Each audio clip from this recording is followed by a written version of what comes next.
Hello दोस्तों, welcome to our channel Smarter है। मैं रिजवान अहमद अंसारी।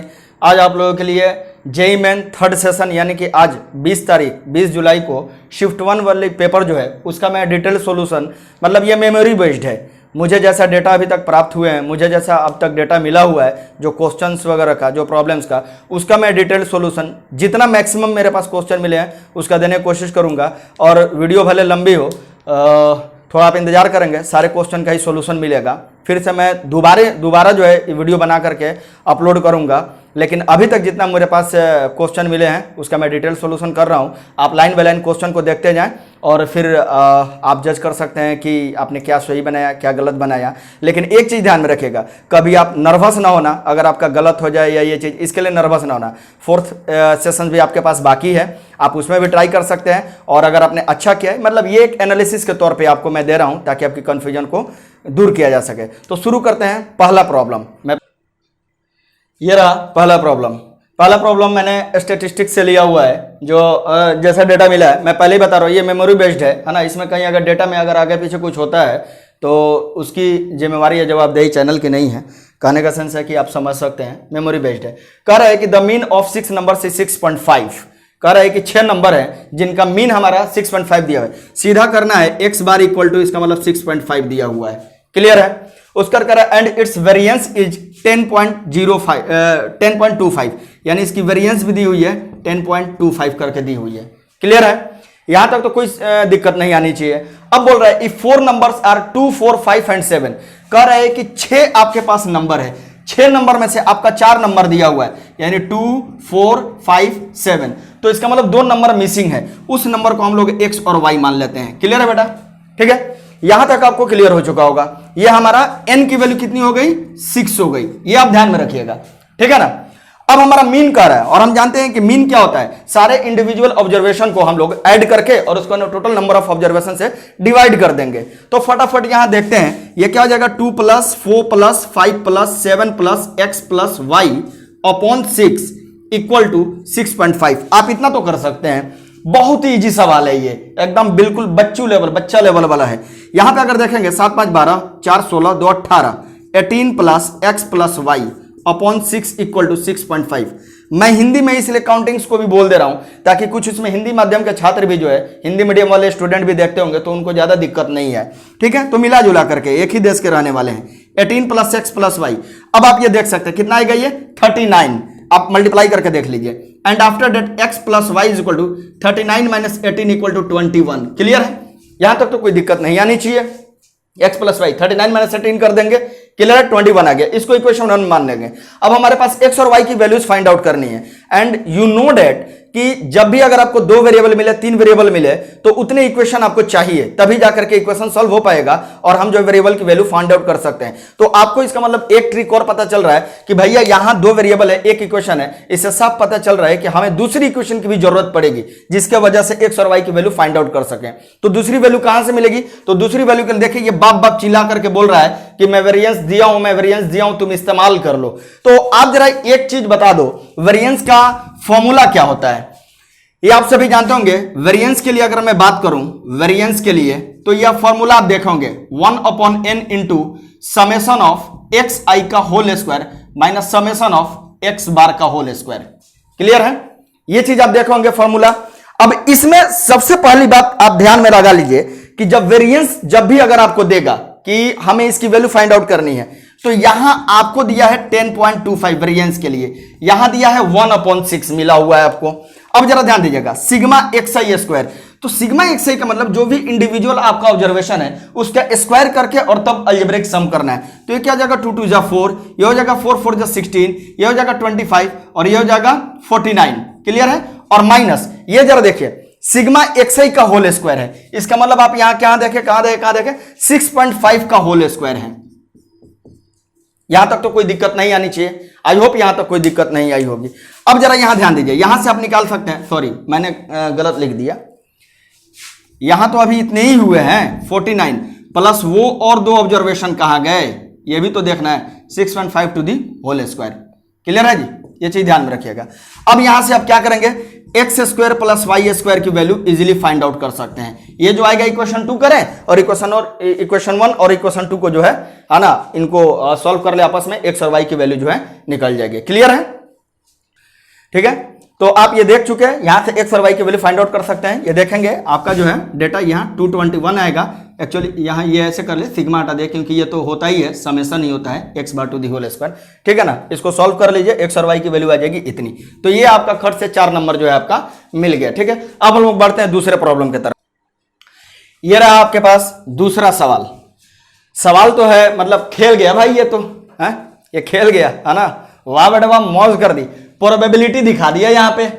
ऐसे यहां तक देखने के बाद लग रहा था कि हमारा परम्यूटेशन एंड कॉम्बिनेशन का सवाल है, और वाकई में परम्यूटेशन एंड कॉम्बिनेशन का ही सवाल है, लेकिन यहां पे बात आ गई है प्रोबेबिलिटी की। यहां पूछ दिया द प्रोबेबिलिटी दैट, प्रॉब्लम पहले पढ़ते हैं, ऑल पॉसिबल वर्ड्स विद और विदाउट मीनिंग। कह रहे कि वो सारे कितने संभावना बन सकते हैं, कितने वर्ड ऐसे हो सकते हैं चाहे उन वर्ड का मीनिंग बने या ना बने, were formed using all the letters of the word examination. वाह बेटे वाह, एग्जामिनेशन, ये जरा ध्यान दीजिएगा, एग्जामिनेशन वर्ड, यहां एग्जामिनेशन का मतलब बन रहा है, लेकिन अगर मैं एक्स को पहले कर दूं, ई को बाद में कर दूं, तो ऐसा कोई डिक्शनरी में वर्ड नहीं है जिसका हमें मतलब मालूम हो। तो वही बोल रहा है कि विद मीनिंग, यानी एग्जामिनेशन का मीनिंग आपको मालूम है, या विदाउट मीनिंग, यानी कि बिना मतलब का भी अगर कोई हमारा वर्ड बन रहा है, उसकी भी कॉम्बिनेशन मतलब उसके भी अरेंजमेंट की बात कर रहा है। ये चीज जरा ध्यान में रखिएगा।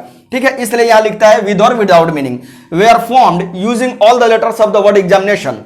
ठीक है, अब पूछ रहा सवाल ये है कि द प्रोबेबिलिटी डेट, देखो यहीं से स्विंग करा दिया ये। ठीक है, कह रहा है कि the probability that M appears at 4th position, यानी कह रहा है कि एम को चौथे पोजीशन पे रहने के लिए क्या प्रोबेबिलिटी हो सकती है। तो सबसे पहले इस तरह के प्रॉब्लम में बनाने के लिए आप देखे होंगे, आप एनसीईआरटी अगर सॉल्व किए होंगे तो एनसीईआरटी के से ये बेस्ड जो है सवाल हो चुका होगा और आप बिल्कुल इजीली बना सकते होंगे। याद है आपको, जैसे डिक्शनरी वर्ड हुआ करता था, मैथमेटिक्स वर्ड हुआ करता था, एसेसिनेशन वाली वर्ड हुआ करती थी। आप एक्सरसाइज एनसीईआरटी का याद कीजिए, तुरंत बन जाएगा।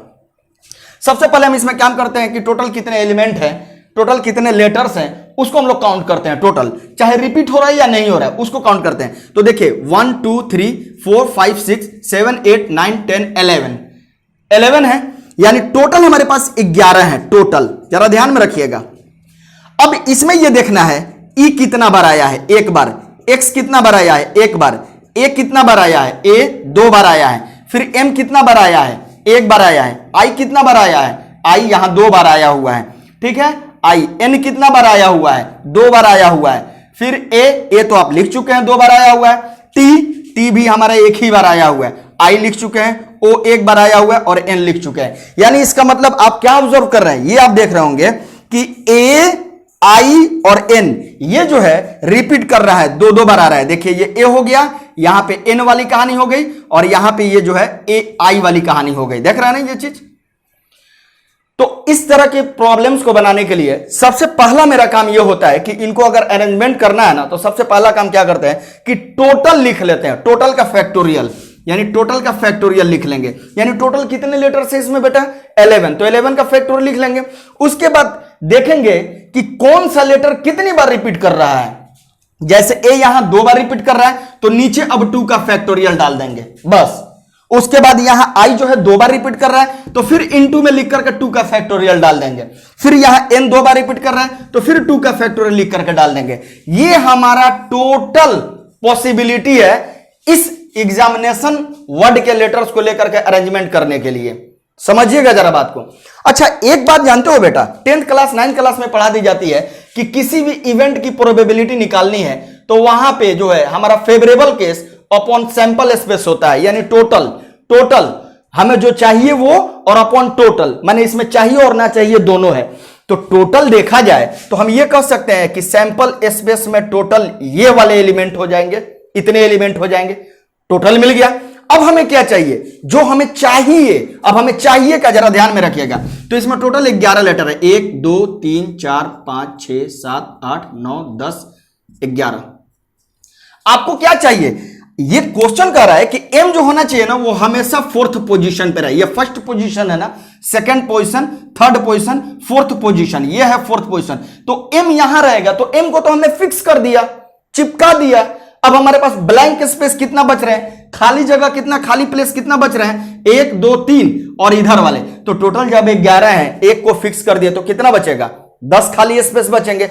और जब m को आप फिक्स कर दिए तो यहां लेटर्स भी कितने बचेंगे, 10 ही तो बचेंगे ना।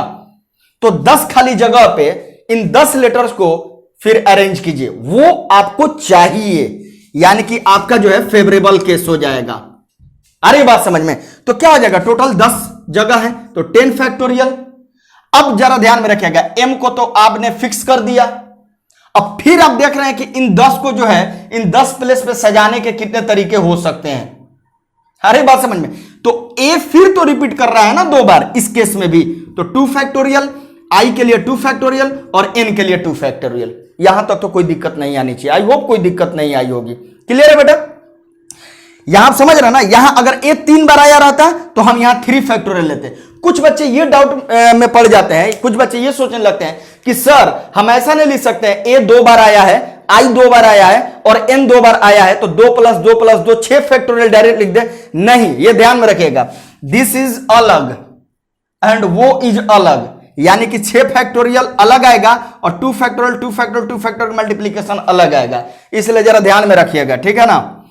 अब आपका काम क्या है, बस इसको उठा करके यहां पटक दीजिए, आपका सॉल्यूशन आंसर तैयार हो गया। ये तो इतना तो आप कर सकते हैं। क्या हो जाएगा बेटा, 10 factorial upon 2 factorial 2 factorial 2 factorial, ये आपको चाहिए थी केस। और आपको जो टोटल है वो कितना है, 11 factorial upon 2 factorial 2 factorial 2 factorial. ये आप सीधा देख रहे हैं, डिनोमिनेटर के साथ हमारा कैंसिल आउट हो गया। आपके पास क्या बच रहा है, 10 फैक्टोरियल अपॉन 11 फैक्टोरियल। जो सबसे बड़ा वाला फैक्टोरियल रहता है ना, उसको हम लोग तोड़ते हैं उसको, क्योंकि उसको तोड़ेंगे ना तो छोटे वाले की तरफ भागेगा। तो 11 को तोड़ेंगे तो 11 के बाद फिर 10 पे जाकर के रोक लेंगे, कैंसिल आउट, 1/11 जो है इसका आंसर होगा। तो आई होप आपको ये प्रॉब्लम में भी बहुत मजा आया होगा और ये प्रॉब्लम बिल्कुल